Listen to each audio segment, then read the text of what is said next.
Yes, I'm still here, Hollywood. And coming up on today's episode... You were nominated for 7 Emmy Awards for Newhart. Does that play with your head at all? I'll be honest. We're all very aware of the business that we're in. Mm-hmm. I wouldn't say there were a lot of actresses in comedy shows then. You're saying it was slim pickings for the Emmy Award committee? Well, I'm just saying there weren't so many women in comedy then. No comedy show had that many women on it. Very few had an actual leading woman on a comedy show. So I'm not saying it was slim pickings.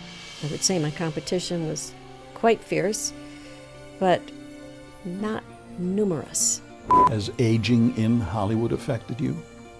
Oh, not at all, Steve. It's been fine. Yeah, I visited that set once when Marla Maples was a guest star. Oh, I remember Marla. We said to each other, we really have to get some dirt. We've got to get her to talk. And that wasn't hard at all.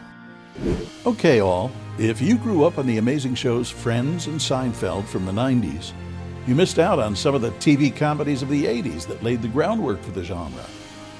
One of those shows centered around the driest, funniest comedian of our time, the late Bob Newhart.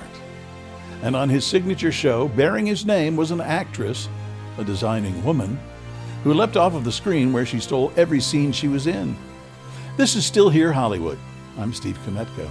Join me with today's guest and groundbreaking actress, Julia Duffy. If you'd like to be more involved with us at Still Here Hollywood, you definitely can. Just visit patreon.com/stillherehollywood. You can support us for as little as $3 a month. Then you can see who our upcoming guests will be and submit questions for them. You can even tell us what stars you want us to have on as guests. You'll also get exclusive behind-the-scenes info, pics, video, and more. Again, that's patreon.com/stillherehollywood. Julia, it's nice seeing you again. Why, thank you. It's nice seeing you again, too. Thanks for agreeing to do this. Yeah, of course. You jumped right off the screen in the first episode you did of Newhart, which is actually the second episode you did, but it was a different season. Oh, my first episode as a regular after being a guest star. Yes. Yes. When Joanna offered you a job, and you said, a maid, oh boy. When that was the job she was offering you. I think everyone at that time knew that a star was born. Oh, well, that's nice to hear. Do you miss the show? Every day of my life.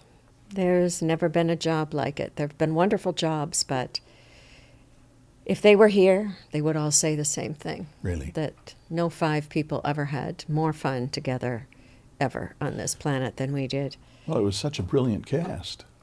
Everybody was so funny. I mean, they should have filmed the rehearsals.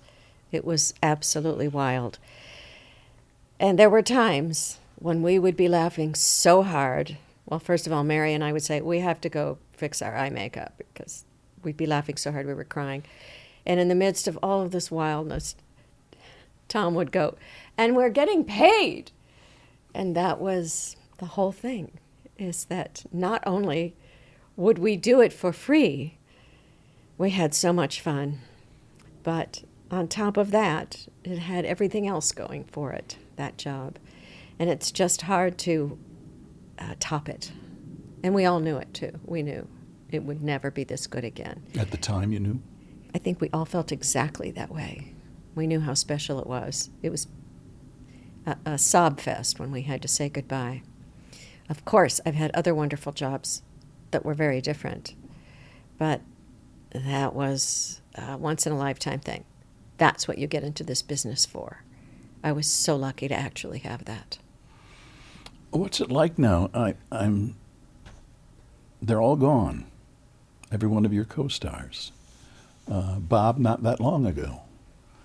What was he like to work with? Oh, my God. He was so much fun. He was probably a little wilder in his humor in person than his very laid-back public persona. Button-down mind. Yes. All we did was chase the joke every day. If somebody said something funny, then we had to take it to the extreme. One time I remember a director actually laid down on the floor and started kind of pounding his fists because, we were off and running. But that's what you did. If there was a joke, you made the joke. The joke was king. Nothing mattered but the joke. You went all the way with the joke. How do they corral writers for a show like that? How do they find them to begin with? Well, I think a lot of writers really wanted to write on the show. Bob was pretty hands-off. I mean, you could get a person whose name was the title of the show who's difficult. And I've been on shows like that where that person was in the writer's room a lot, but that wasn't Bob at all. I mean, I'm sure he spoke to them when he had a problem, but it didn't happen on the set very much like that. He brought so many credentials, so many comedy credentials with him. Well, you got to figure he was writing his own material. I don't know what that would be like to...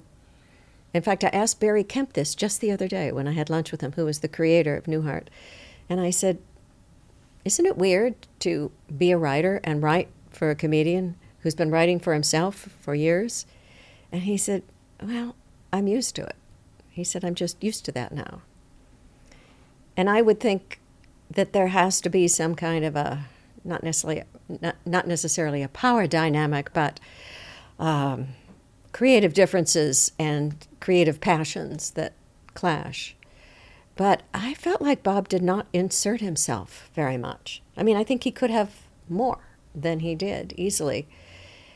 But I remember every now and then I have a memory of saying to him, well, why don't you talk to them, if something was bothering him? And he'd say, I hate to do that. So you got to hand it to him. Because he was a writer and had been writing his own material for decades at that point, he sympathized with the writers. That's not something you see very often. I saw an interview with you where you had said one of your goals in life was to work with Bob Newhart. Is that true? It really was, because I would watch the old show and I just got him. I completely got him. And I would literally think to myself, I know exactly how to work with him. Because what you do is you set him up. You make him uncomfortable for the reactions. And I thought there could be nothing better than that. Because no matter what you did, you'd be contributing to a joke, to a laugh. And I got that pretty early on watching that. And I remember when the old show went off the air, and I think when it went off the air, I had just gotten to L.A. or something. I can't remember, because I started in New York. And I thought, damn it, now I'll never work with him. I had that thought. He wasn't gone for long. No, it was only 4 years between the two shows. And the previous one had been such a big hit. It was. Also. Right. But this was even more so and went on longer. And in fact, they wanted to renew it for a 9th season.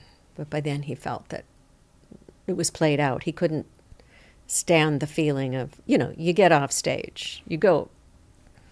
If the laughter isn't as good, or you got to know when to get off stage. And he knew. But he managed to bring Suzanne Plachette in for that final episode. Oh, yes. I had seen her just the day before it aired at a charity thing in Beverly Hills. And she recognized me. We started talking, and I told her how much I enjoyed, I'd seen the last episode. And she said, "You're not going to say anything about it, are you?" Mm-hmm. I said, "No, of course not. That would ruin it." It was just wonderful, wonderful. Yeah. Well done. We all kept the secret. Yeah, which isn't easy to do. When did you last see Bob? I'm trying to think. I mean, I talked to him on the phone, was the more recent times. And then after he got sick, I believe it was a stroke, then he wasn't texting me anymore. There wasn't. So I was sort of going through his guy, his PR person, who was like his right-hand man. And then he would respond, or I'd be asked to do something, and I'd send it to Bob, and, it all went through him. And I thought, oh, okay, so I was not surprised. Were there times when you couldn't keep a straight face when working opposite Bob? Oh, my God. There were so many times. I mean, we all did it. Every single one of us did it. Mary was very good at keeping a straight face, but no one else was any good at keeping a straight face. Bob was pretty good at keeping a straight face, actually. Well, he'd been doing it for a while. Yes, he had. You were in two of the best comedies in TV history, The Bob Newhart Show and Designing Women. Was there a big difference between the two of them and how they operated? Huge difference. Yes? Yes. Designing Women it just didn't quite have the same feeling of togetherness, I think, because of cast changes and difficulties that I wasn't there for that preceded me. But working with those actresses was such a benefit. They were amazing. Under any circumstances, they delivered.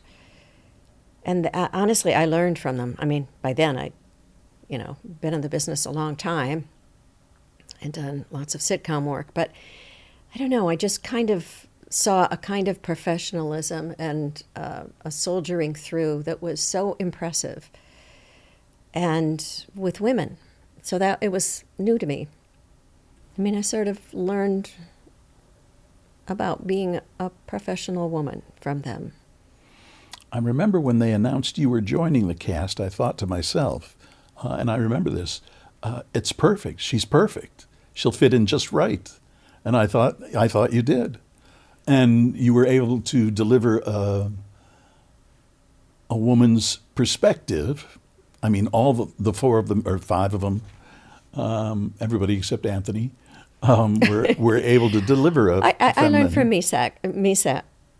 I learned from him, not so much about being a woman, but I learned from him as well because, oh my God, he was the funniest person in the world. Everything he did made me laugh. I mean, if he opened his mouth, he made me laugh. He was one of those. Well, I would imagine. I also did a story with them when it was very nearly jerked off the air. And a write-in campaign, as I understand it, from viewers saved that show very early on. Mm. So I would imagine that would create more of a binding feeling. Well, I'm telling you, they were like soldiers. They were so trained and disciplined and impressive on a level I'd never seen. Not that they didn't have fun, but I came from a set where we just screwed around all day long. But that was the madness to our method. And they were just unbelievable, steely pros. Very impressive. Yeah, I visited that set once when Marla Maples was a guest star. Oh, I remember Marla. Was she wasn't on the show while you were there, but yeah, she was. Oh, she was? She was a guest star when I was there. We said to each other, oh, we really have to get some dirt. We've got to get her to talk. And that wasn't hard at all. Really? Yeah. She was delightful, adorable, and just quite open about everything. I think when I was there, she had just gotten engaged to the Donald. She had. And she had a huge ring. Yes. Good for her. That's right. I liked her a lot. Did you? I did. I could see where that might be a difficult situation. You were brought on to replace a character. Yes. Who was ostensibly your cousin in the script. That's right. Was it hard going into that at all? Well, replacing someone? Yeah, because that departure kind of left, it was chaotic, apparently. And there had been lots of gossip and that kind of thing. So it was weird to come into that. I wasn't used to that kind of thing at all, where there was gossip, where anybody was looking for dirt. I had no experience with that at all.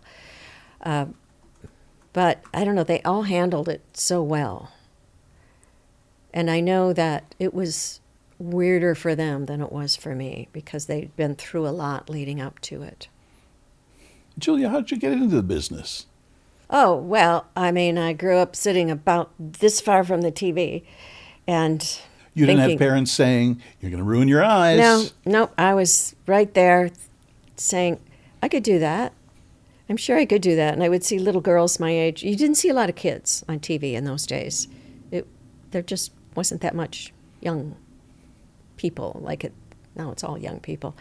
But I would see little girls on commercials, and I'd think, I could do that. And like a little girl in a shampoo commercial. I'd say, I'll bet I could do that if I could just get my hair to do that and not do this strange flip or something. Later on, I did like 6 shampoo commercials when I was grown up. But that was the kind of thing I would think was, I just feel like I can do that. And then I took drama lessons downtown Minneapolis, where we put on plays, mostly children's plays. But I don't know, sometimes we were playing grown-ups in plays. And it was wonderful. And I did community theater. Did you ever work at the Guthrie? People always ask me that. There were barely any Americans working at the Guthrie at that time. I mean, Tyrone Guthrie started it. He was Canadian. There were a lot of Canadian actors. Locals did not work at the Guthrie in those days. It's completely different now. It was just a different time. I went to a play there not terribly long ago. And the building they're in is just spectacular. Isn't it something? Yeah, it is. Beautiful how it sits just over the river. Yeah. And there's even that glass. I know. Makes you a little nervous to go out on. It's very cool. Over the river. But it's a beautiful building and a beautiful program they have there.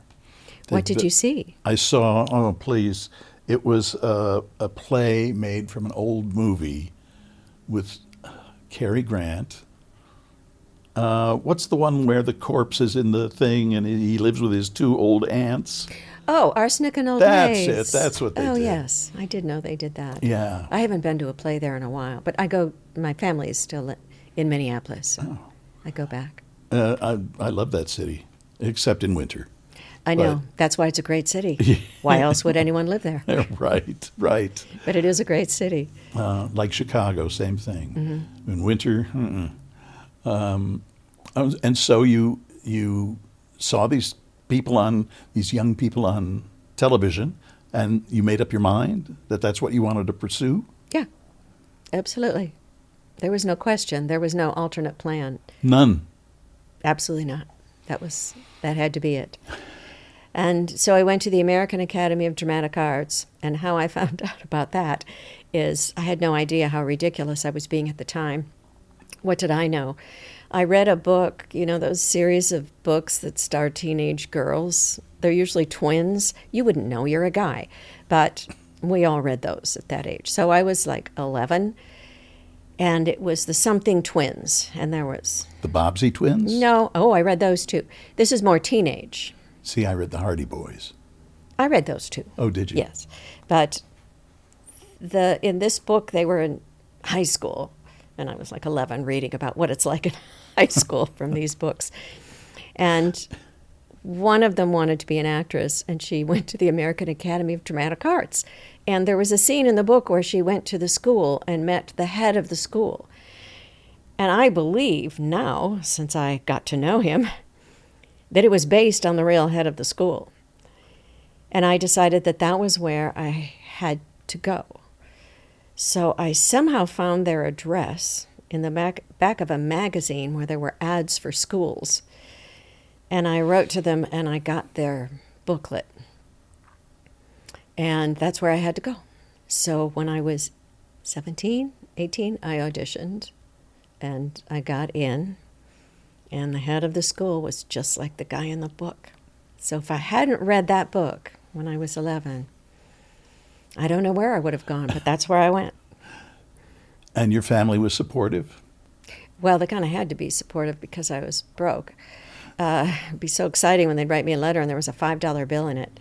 But I worked as a waitress, and you could live broke in New York in those days because the prices made it possible. I was a waitress. That's how I got through school and paid my rent. I worked as a waiter in Chicago at one point. It's fun, isn't it? Oh, yes.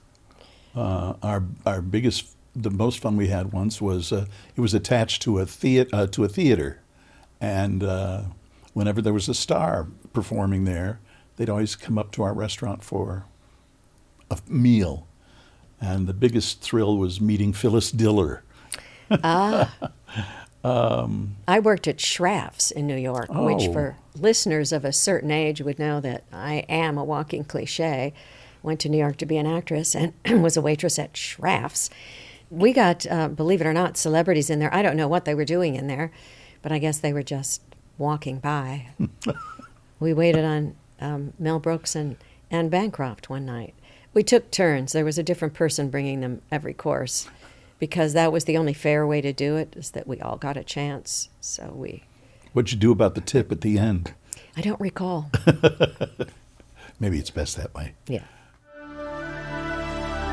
We'll be back in a moment. Was there an audition process? Oh, well, yeah, it was a guest role, and it was a scene with Bob, and it was so clear how to play it, because you had to make him really, really uncomfortable. How was the audition process that got you the role on Newhart? Was there an audition process? Oh, well, yeah, it was a guest role, and it was a scene with Bob, and it was so clear how to play it, because you had to make him really, really uncomfortable with the way that I behaved, which is that I tell him I have a crush on somebody, and he thinks I was referring to him. Oh. So it was a perfect scene to know how to play with Bob. It was perfect. Yeah, I was watching an interview with the creator of the show, and he said the first time you were on, you knocked it out of the park. Well, that's very nice. He didn't say that to me the other day when we had lunch. but Well, I'm happy to hear that. No, he said very nice things to me. We were reminiscing. It was fun. we lost, I think we mentioned earlier, we lost Peter Scolari recently. How did you come about to play off each other so well? Well, I'd love to take credit, but I will tell you that, and people always talked about how much chemistry we had, but I got to tell you, I think Peter had chemistry with everybody he worked with. Peter brought the chemistry to the scene. He just did. And it made it so easy. We were two very different people in life, but we heard the comedy exactly the same way. Like, exactly. We didn't even have to discuss it. We knew what made it funniest. It couldn't have been easier. Peter made a big impression on my parents. When they came out to visit me once, I got them tickets to Price is Right at TV City because I worked for CBS. And they were going somewhere in an elevator, and Peter got on the elevator and started up a conversation with them. And they told him who they were and how they were related to me. And he sang my praises up one side and down the other. And every parent likes to hear Of course. good things. And from somebody notable, it means that much more. Right. I just think I thought the world of him. Such a charmer. And after I interviewed him, the time I interviewed you as well, I just thought, God, this guy's got a lot on the ball. I tell you, I think he should have been a bigger star, because he had the aplomb and the charisma of a leading man. But he had a great career, playing such different roles and incredible things on stage. He was really the whole package. He could do everything. And if he couldn't, then he learned it. He was just very facile and smart. Well, you're no slouch. I mean, you were nominated for 7 Emmy Awards for Newhart.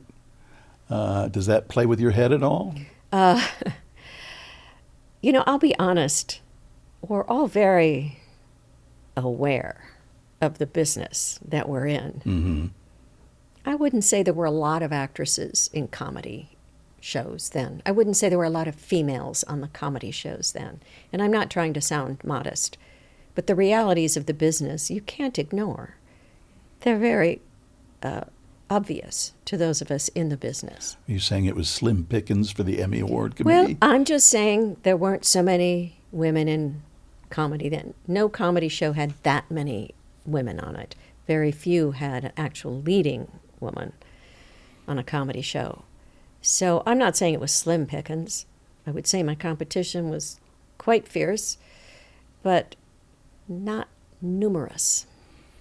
When you reminisce about your career, do you think you made the right choice? I never reminisce about my career. How come? I don't know. I reminisce about certain things. Do you reminisce about your life? Yes, much more than I do about my career, actually. I mean, what's more vivid to any of us than childhood, high school?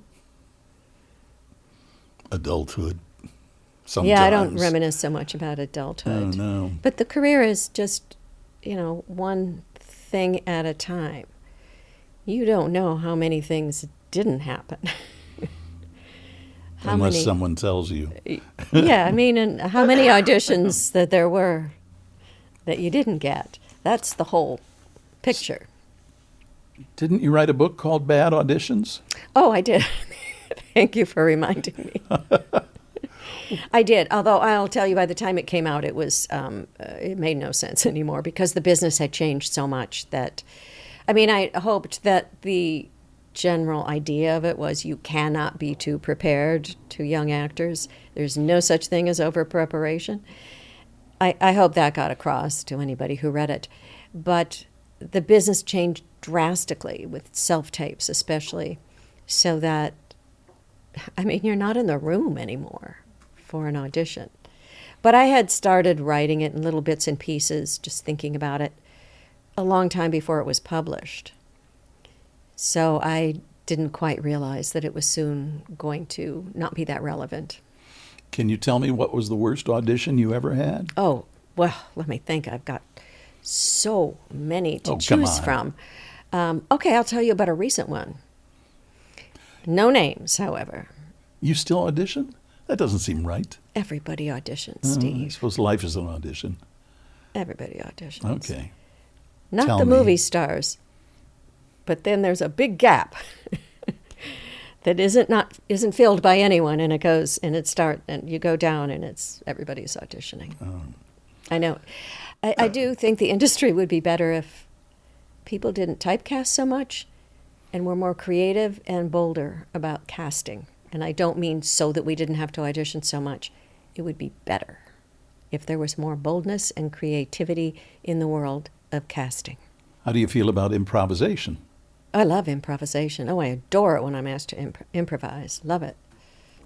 So tell me, what was this recent audition? The recent terrible audition was, well, first of all, I really don't feel I was right for it at all, which is true of the majority, I think, but it just happens. And you've got to be a good little soldier and you go do an audition. Because if you say to your rep, I'm not right for it, they'll say, you never know what could happen. So you kind of have to do it.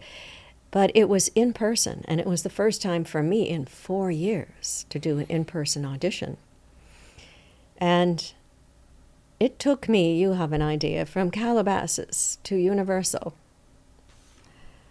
90 minutes to get there, which is double what it should have been, even with traffic. It was a terrible, terrible drive. There was nothing I could do about it. I actually walked in at the time of my audition. And I walked in, and I was just frazzled from this horrible drive. And I needed to, comb my hair or look at myself or something before I went in the room. And at that moment, the assistant came out and said, "Are you ready?"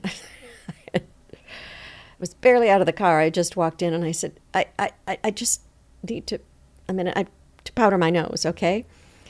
And so 30 seconds later, I was ready. And then it took her kind of a while to come out and get me. And I walked in, and the producers were there, which is very unusual. And I said, "Oh, great, everybody's here." They were so glum. They were so cranky. And they finally went, "Oh, yeah, okay, hi, told me their name." And I thought, whoa, all right. This is not a great room for comedy. And it absolutely threw me. And I was trying to do it without my script because I did have it very well memorized. But I was thrown by these very cranky people in the room. I don't know what was wrong with them, but they were very dour. And not a good atmosphere for comedy. Casting lady I know her. She's fabulous. But I was kind of stumbling through it, and I did not understand why these people were acting like this. And so I was so glad when it was over, and it was painful. And I also felt so wrong for it. And I was driving home, and I went, oh, it was my audition time. And I was called in, and they were told, she'll be here in a minute, she has to powder her nose. They had no idea I had just walked in the door from this ghastly traffic jam. And so it must have looked so shitty to them. And so that was why they behaved that way. Or they're just jerks all the time. I don't know. And somebody who's wildly different than me and a very different age than me got the role, as she should. Well, all's well that ends well, There you go. to coin a phrase. Yeah. I mean, I wouldn't have gotten it if I'd given a great audition. I really wasn't right for it. But anyway. What advice would you give to people who want to perform in comedies? Who want to perform in comedies? Well, you better watch a lot of comedy and know your comedy history, because it all feeds into where we are today. The way dialogue is written now is very much in today's vernacular. The jokes that work right now wouldn't have worked 10 years ago, maybe, because we're influenced by social media and comedians today. But that's not all there is to comedy. And if you want to have a fresh take, you should go back. You should know who all those people are. Going back to Burns and Allen and, everybody. Ernie Kovacs, the whole thing. The Honeymooners. Absolutely. You've got to know the history. You can't just know what happened in the last 20 years. And I do say that, and I did say it in my book. You need to know where we came from. It's important. Humana. What was going through your head the morning after Newhart went off the air? Oh, I felt like I'd lost my family and my hometown. That's how it felt. And I started crying, and I said, I want to move back to Minneapolis to my husband. And he said, oh, we will, of course, whatever you want, honey. I was devastated. It was incredible to me. Such a loss. Obviously, later on, I had good experiences also, and I knew how lucky I'd been. But no, none of us were ready for this to end. It was too perfect. Would you tell younger people that today? Would you tell that to a young person coming up? What would you tell yourself about Hollywood? Your younger self. That you got to show them, because they don't really know anything. That's what you have to do. You have to show them how you would play the role. It's very important, because you're not going to play the role in a way you wouldn't play the role. And if it doesn't work, that's fine. But you have to be sure what you would bring to the role and go with that and do it fully. And then at least they will see the scope of your talent in that area, whether it's comedy or drama or that kind of a person, that kind of a role. They'll see that, and that can help in the future, even if you don't get it. Has aging in Hollywood affected you? Oh, not at all, Steve. It's been fine. Yes, it's very awkward because, oh my God. Well, I'll tell you something that drives me up a wall, because it's symbolic of all of it. I have read for and actually played the role of a woman who's older that they have named Myrna, that takes place present day. Now, I know what people were named who are my age now. We were Patty and Kathy and Susie. That's these women that they write in older roles could have been at Woodstock. If you're having them be 70 today in 2024, you have to write the person and not the type. And it is very disappointing to me how much even younger writers seem to be writing Aunt B or something when they write an older person and not an individual. And I hope they're listening, and I know you have the talent to do it. Make that a real person. Do you ever do any writing? No, except for the book. What's the best item you kept from a set? Well, I kept the duck from Newhart. There was a carved duck. I suppose it was a wooden box, always on the coffee table. And it may have been meant for like cigarettes or something in those days. But I kept chocolates in there for when I needed a chocolate that I got from the prop room. And then when I was pregnant, Bob left me notes in they're bad for the baby, things like that, so that I wouldn't be eating chocolate when I was pregnant. Bob took the bell on the desk, and he said early on, "I'm getting the bell." And I said, "Okay." So I got the duck. I don't know, everybody grabbed something. I don't know if I ever took anything from another show. I don't recall doing it. How much of a boost, if that's the right word, did Newhart give your career? Or designing women?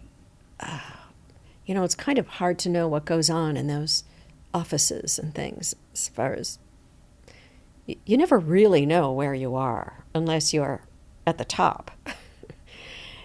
If you're not at the top, if you're not Meryl Streep, you don't really quite understand where you are in the pecking order? Yeah, where do you reside, actually? And it might be different in different places and comes and goes. So I don't have very much awareness of it, nor do I believe that it's possible for me to quantify it. Is there someone who you looked at and wanted to model some of what you did off of? I don't mean make a duplicate, but someone who inspired you. Well, when I was a kid, it was Julie Harris. I thought I was a dramatic actress. And I told this story to Carol Burnett. I saw Julie Harris on a lot of things. You know, back in the day, they would do the Hallmark Hall of Fame live plays on TV. My mom always watched them. I did. I mean, I saw her do A Doll's House, and it was very impactful for me. So I was going to be a dramatic actress like Julie Harris.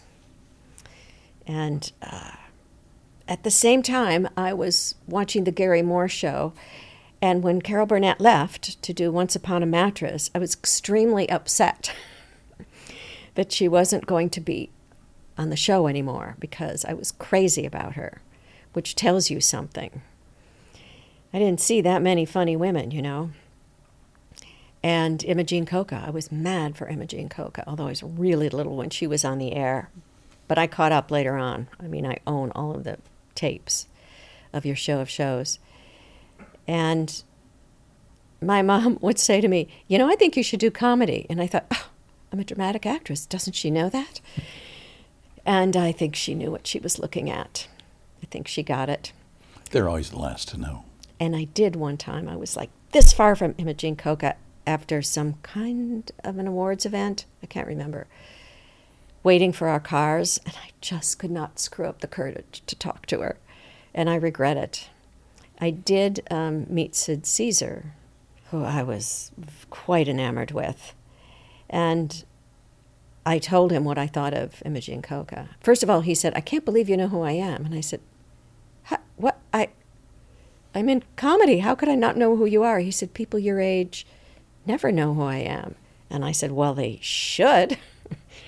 And he told me that, this is rather old school, but he said, the wonderful thing about Imogene is that no matter how wild the bit was,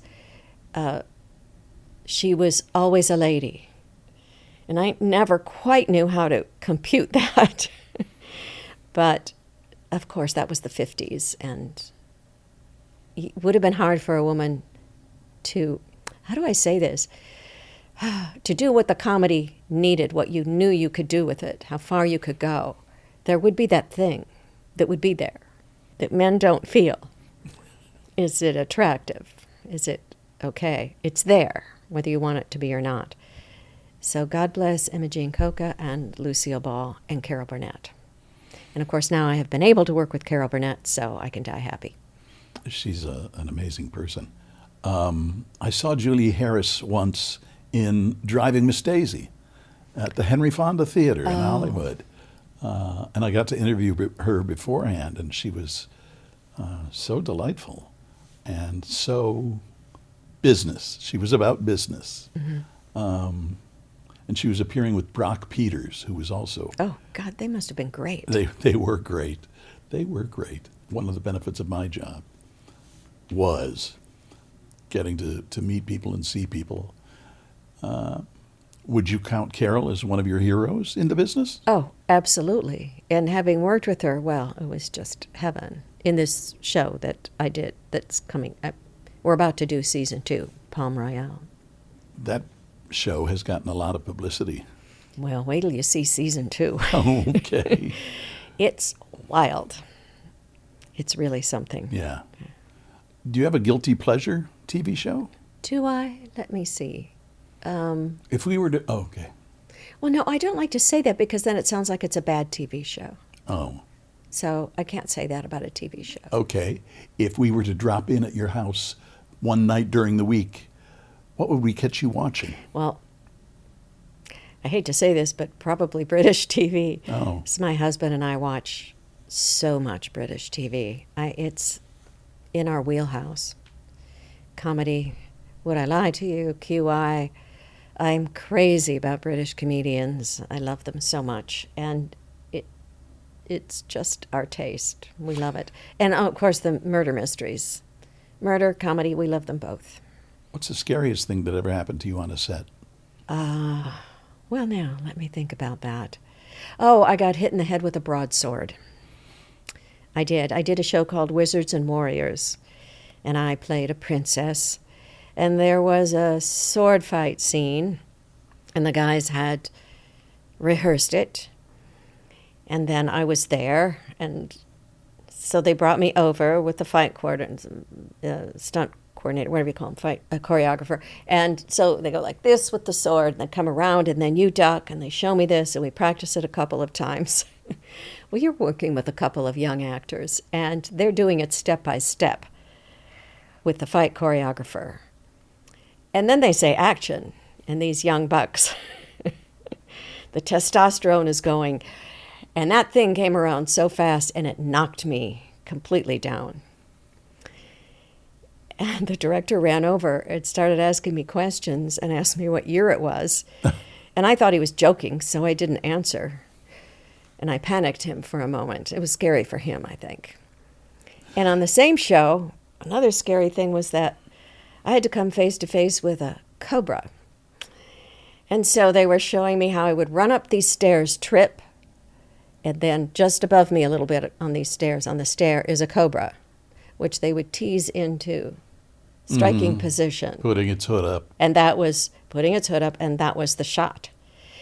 And they had plexiglass there and everything. And so we rehearsed it. I went back, I sat in my chair, and I sitting there, and I see this pair of boots walking toward me. And I thought, I think I know what they're going to say. And so it was the producer and the guys, and they said, we could save about 45 minutes in lighting if we didn't use the plexiglass. And the snake handler was there also. And I said, and I'm going to be face to face with a cobra. I said, do you have antivenom on the set? And they said, Just no. a curiosity. And I said, do you know the nearest place that has antivenom? And they said, yes, Chatsworth. And all I could think was, my husband's reaction, if he found out that they had me come face to face with a cobra that was in a strike pose. And this was not long after the Twilight Zone. Mm-hmm. So it gave courage to all of us to say, no, I won't do that. And I said, I just can't. And they said, okay. They also knew they couldn't push it because the atmosphere in Hollywood at that time was, don't mess with this. You'll get sued. So I waited, and it was painful sitting there for 45 minutes. It really took a long time to light it through plexiglass. And then I did it. They also lit something on fire at my feet in that show. Yeah, a lot of special effects in that show. And I remember the guy's nickname the special effects guy was Boom Boom. And he had a total of, I don't know, 6 or 7 fingers altogether. And as he was lighting this thing that went along my feet, he kept saying, "Trust me, darling, trust me." And I thought, your nickname is Boom Boom. Why is that? But it went okay. Julia, thank you very much for coming in to do our little show. Thank you for having me. It was nice talking to you and seeing you again after all these years. And you look great. Oh, thank you. Oh, I hope our paths cross again someday. I hope they do. And thank you for giving me a chance to talk about Hollywood in general. I don't like it when people have assumptions, because actors are the best people I've ever known. And when people not in the business talk about our business, I don't like it when they say bad things about our business, because it's really full, as you know, of wonderful people. It's kept me employed for a long time. It has. You're right. Thank you. Thank you. Still Here Hollywood is a production of the Still Here Network. All things technical run by Justin Zangerle. Theme music by Brian Sanishin. And executive producer is Jim Lichtenstein.